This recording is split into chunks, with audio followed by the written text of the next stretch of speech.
Thank you for coming back. This is the 8th of the second 10 in our great Book of Mormon vocabulary test.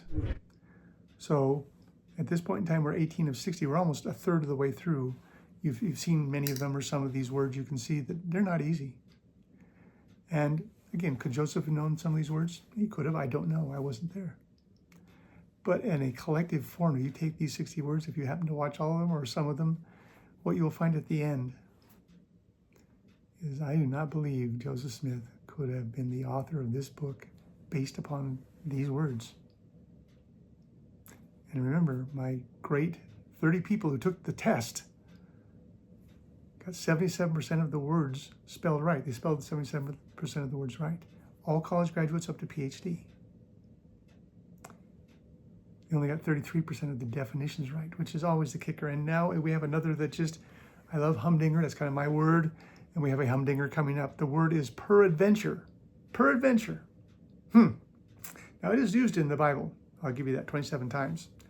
Used 3 times in Dr. Kevin. So it's around. Do you know peradventure? Could you spell it? Could you define it more importantly? It's a tough word, in my opinion. And again, and the critics, the anti, say, oh, Joseph was a great student of the Bible. He read a lot. There's no evidence of that, but that's what they say. Could he have seen the word peradventure in the Bible? Could have, 27 times out of 770 or 744,000 words. But how could he have known the definition? And this is used precisely correct. Awesome. Okay, let's get down to it.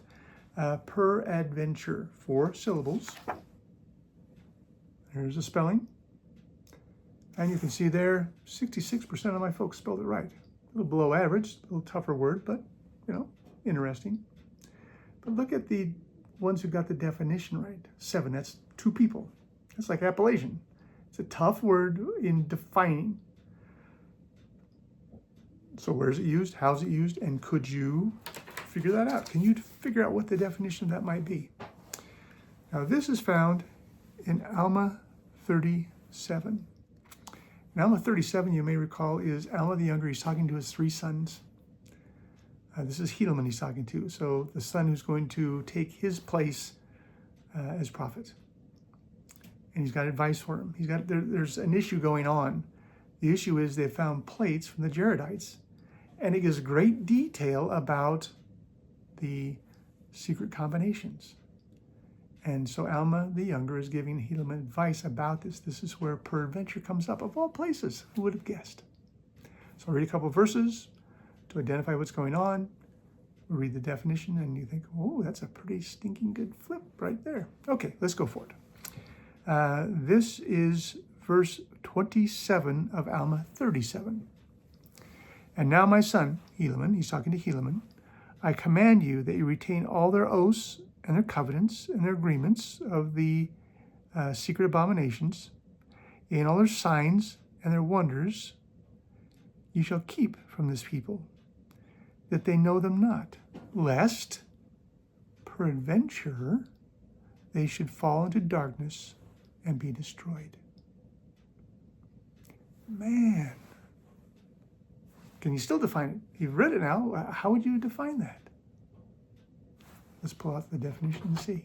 In the 1828 dictionary, the American Dictionary of the English Language, one definition only has to be used precisely right. You can't just take peradventure and shove it in somewhere and hope you're kind of guessing at it. You can't guess at these big words.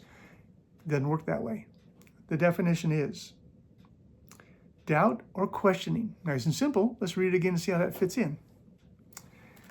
So all their signs and their wonders you shall keep from the people, that they know them not, lest peradventure, doubt and questioning, they should fall into darkness. So they see these things. That causes me to think, well, maybe I should try those things. They hurt my testimony. Again, a whole civilization was destroyed by these secret combinations. They would be again at the tail end of things. So it's a big deal. Don't share this with the folks because, one more time, lest peradventure, with doubt and questioning, they should fall into darkness and be destroyed. Again, the 1828 dictionary is not a dictionary of the scriptures. It's just how people talked in that day. Precisely right. precision.